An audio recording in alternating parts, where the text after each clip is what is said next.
J'essaierai d'aller rapide dans l'explication. Tout d'abord, je crois qu'il faut commencer en disant qu'il y a une situation économique, culturelle partagée dans l'ensemble des pays catalans, qui, comme vous savez, c'est la région la nation catalane dont la langue catalane est commune et qui, principalement, dans ce qui a à voir avec le pouvoir et les idées politiques, est divisé principalement en trois régions administratives sous administration espagnole, la Valence, les pays valenciens, les îles Baléares et la Catalogne, qui vivent aujourd'hui une situation économique grave, une situation dans le pouvoir institutionnel grave, de corruption et une pauvreté grave aussi dans la population et un niveau de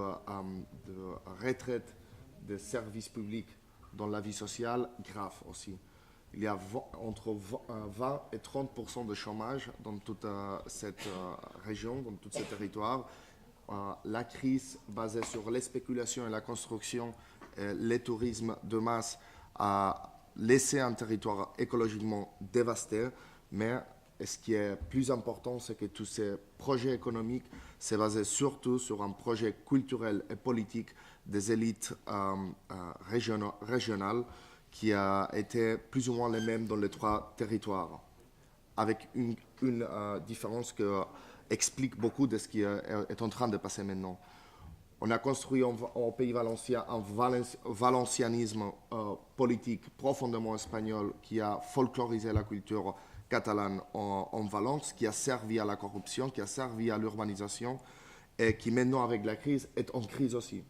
Et qui a la moitié de leurs représentants politiques aux tribunaux. Aux îles Baléares, on a construit aussi un baléarisme profondément espagnol depuis les institutions, depuis la bourgeoisie locale, qui est aussi en crise maintenant. Aussi bien que son projet politique, son projet économique, son projet d'urbanisation, son projet de corruption politique. Et en Catalogne, les élites locales, les élites régionales ont construit aussi un projet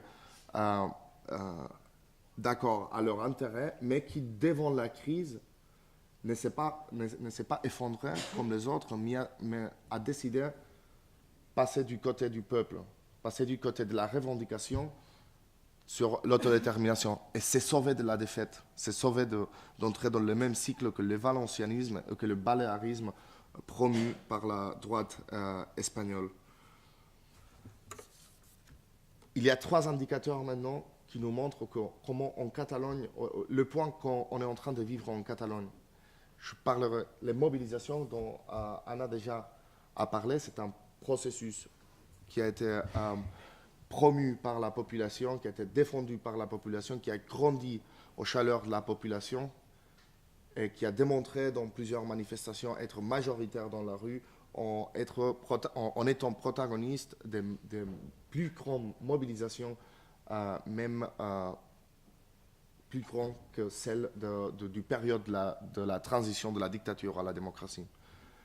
Il y a un autre indicateur très important, il y a presque 2/3 du Parlement, c'est 87 députés parmi 135, c'est presque 2/3 du Parlement catalan qui sont maintenant déjà indépendantistes, qui défendent déjà le peuple de la Catalogne comme un sujet politique souverain.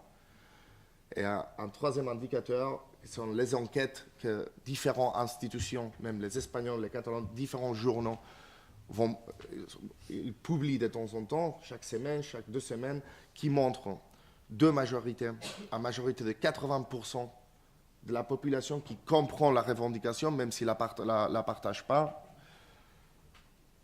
et comprend que c'est naturel de décider sur l'indépendance à travers d'un référendum. Ça, c'est 80% de la population en Catalogne qui comprend que c'est naturel, que la démocratie sert à résoudre des conflits comme si la population est pour l'indépendance ou non. Et après, une majorité d'une 56%, et c'est la moyenne des différentes enquêtes, 56% qui sont déjà pour l'indépendance, ce qui ne veut pas dire que le 44% restant soit contre l'indépendance. On situe le 25% de la population catalane contre, les 56% à faveur, les autres, ça va, le résultat va me plaire de toute façon. Ce sont 3 indicateurs qui montrent la situation majoritaire, hégémonique de l'indépendantisme maintenant en Catalogne. Et pourquoi on est arrivé à ce point-là? Bon, des raisons, il y en a beaucoup. La mobilisation, c'est le moteur qui a fait tout ça. Mais on pourrait, je crois, en tirer 3 raisons qui ont fait que des différents partis politiques, des différentes institutions, des différentes personnalités, des différents secteurs clés de la population catalane ont tombé vers l'indépendantisme les derniers 7-8 ans. Il y en a un qui est le plus connu dans la narrative locale, des institutions locales, qui est le nom, le coupage qu'on a fait dans les tribunaux espagnols, mais aussi dans le milieu politique espagnol au statut d'autonomie que le Parlement, avec le 90%, le Parlement de Catalogne, avec 90% en 2006, a approuvé. On avait dit, ça y est, ils sont passés 30 ans de la fin de la dictature et du premier statut politique.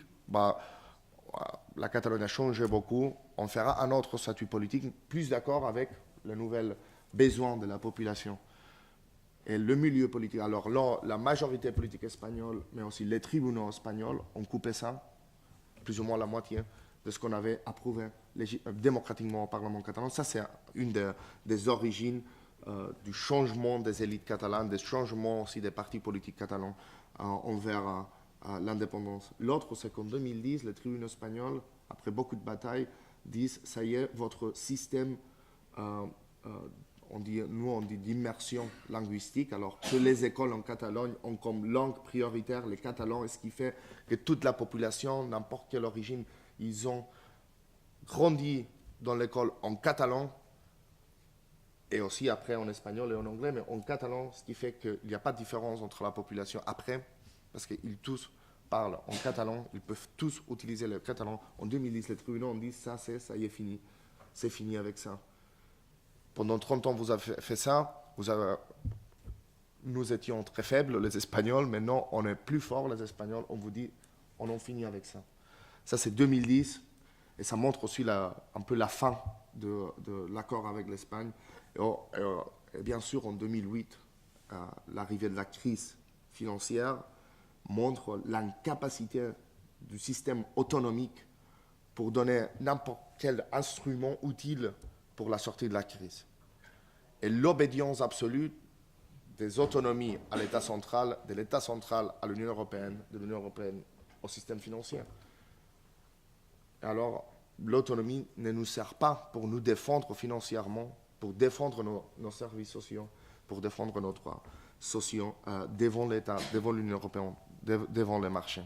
C'est ces 3 faits qui peuvent expliquer un peu le changement global de la société catalane vers l'indépendance. Mais aussi, parallèlement, en Espagne, 35 ans après la fin de la dictature, on laissait assez de temps à la droite espagnole et au nationalisme plus conservateur, plus fasciste espagnol pour reconstruire des arguments qui soient plus fondés sur la dictature, qui soient fondés dans de nouveaux arguments, de nouvelles valeurs.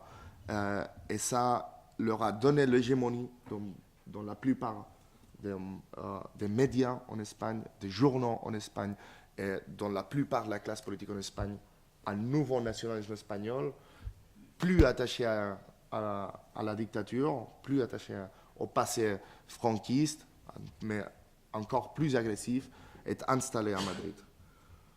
Il y a eu de la part des Catalans un changement de discours important aussi.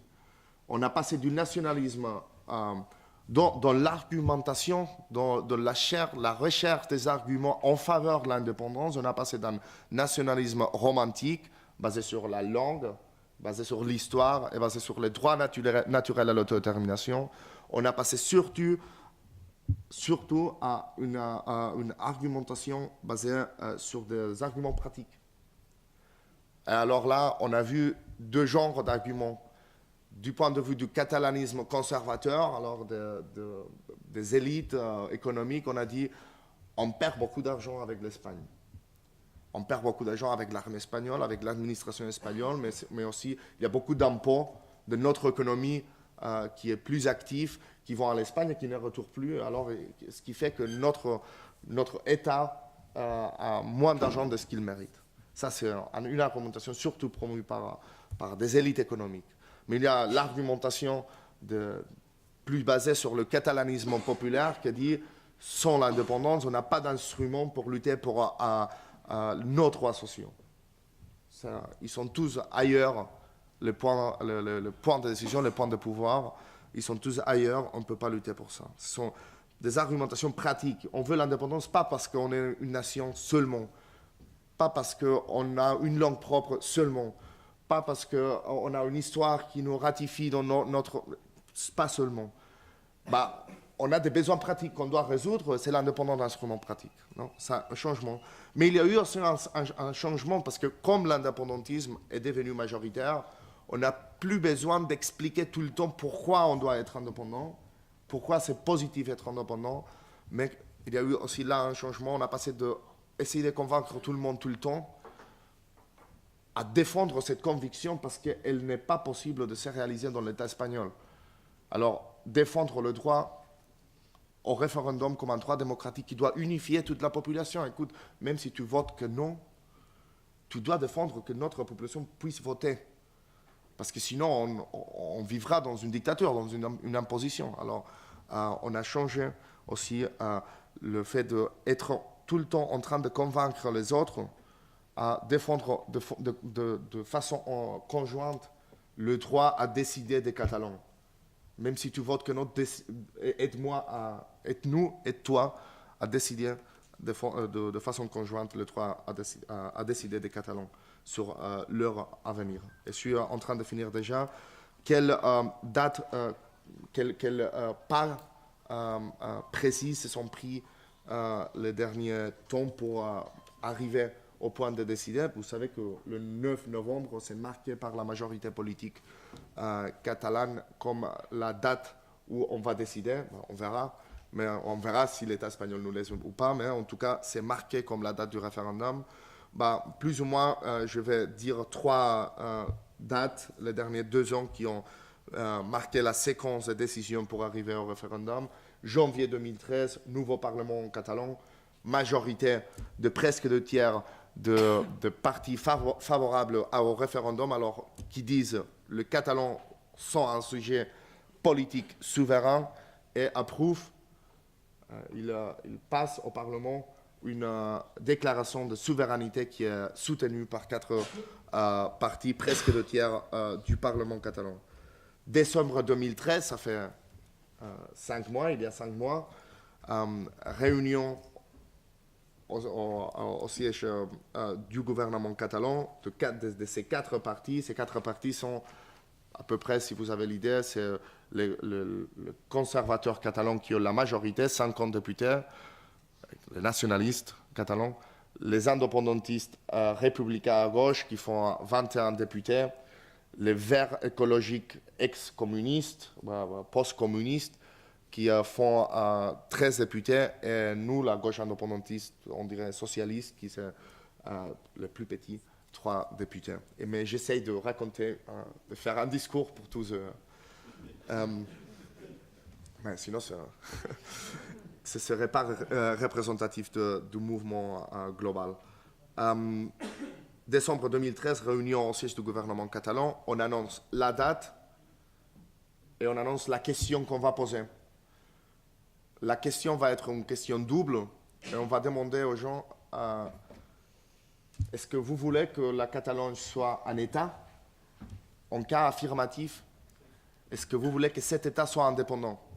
C'est une question qui pose des problèmes, mais qui aussi facilite que tous ceux qui ont toujours cru que le Catalan avait le droit à décider, mais qu'il devait rester dans l'Espagne, alors ceux qui voudraient que la Catalogne ait plus d'autonomie et plus de droits, mais qui sortent pas de l'Espagne, ils ont une question. Ils ont une question qu'ils peuvent répondre oui. Est-ce que vous voulez que la Catalogne soit un État? Oui. Est-ce que vous voulez que ça soit indépendant? Non. Bon, en tout cas, les enquêtes qui se sont faites depuis après cette question, après l'annonce de cette question, il donne que seulement 3% de personnes qui vont répondre oui aux questions vont voter seulement oui à la première et non à la deuxième. Alors le pourcentage des fédéralistes en catalan est descendu jusqu'à 3% de la population, ceux qui vont voter oui à la première question et non à la deuxième. Et puis une troisième date, ça sera la semaine prochaine, 8 avril, le Parlement espagnol, dans le Parlement espagnol, 3 partis catalans, alors les autres 3 sauf nous, vont aller au Parlement espagnol pour défendre la demande du Parlement catalan au Parlement espagnol de déléguer la compétence de convoquer des référendums à la communauté autonome de la Catalogne, alors au gouvernement régional de la Catalogne. Ces 3 partis vont aller là pour le défendre. Ces 3 partis représentent une majorité grande du Parlement catalan. Et ça se passera le 8 avril. On sait déjà la réponse. Parce que, avec ça, je passe à la description de la situation actuelle en quelques points. Il y a une absence absolue de dialogue avec l'État espagnol. Il n'y a pas de personne, il n'y a pas de référence, il n'y a pas de dialogue, pas de conversation, il n'y a rien. L'État espagnol est devenu un mur face aux problèmes des Catalans, un mur. Ils ne voient pas, ils ne sont pas, ils ne parlent pas. Il y a une absence absolue d'offres politiques. Il n'y a pas d'offres politiques qui viennent de l'Espagne, qui viennent d'aucune partie espagnole, sauf le Parti communiste espagnol, qui est d'accord avec le droit des Catalans à décider. Il y a une détermination des côtés catalans partagée dans ces 4 partis, mais partagée aussi avec la population, la plupart de la population. Ça le reflète toutes les enquêtes. Une détermination politique et sociale de célébrer le référendum, même s'ils vont l'interdire, parce que, quatrième point, c'est fortement probable et fortement possible que l'État espagnol interdit le processus avant, durant ou après la convocation du référendum. Ça, c'est une photo de la situation aujourd'hui. Et ça nous pose quelques questions qu'on voudrait bien partager avec vous. C'est combien de démocraties est l'Union européenne capable de soutenir, ou combien d'impositions et d'interdictions est l'Union européenne capable de soutenir. Combien de temps peut un État dans l'Union européenne, dans l'Europe de la démocratie, combien de temps peut un État bloquer toute possibilité de décision démocratique d'un peuple qui s'exprime parmi les élections, parmi la mobilisation, parmi les enquêtes, parmi autant de voix qui s'expriment dans le sens de vouloir décider son propre futur. Et toute la communauté internationale, absolument toutes, sauf vous, mais vont-ils tous aider l'Espagne à bloquer cette décision, à bloquer cette possibilité de s'exprimer démocratiquement dans un référendum? Vont tous agir comme ça? Ou est-ce qu'il y aura des agents de la communauté internationale, des pays, des États, des organisations qui vont comprendre qu'on ne peut pas bloquer éternellement la voix d'un peuple qui, autant de fois, s'est exprimé ces derniers ans dans l'essence de décider librement son futur. Et ça, c'est tout. Merci.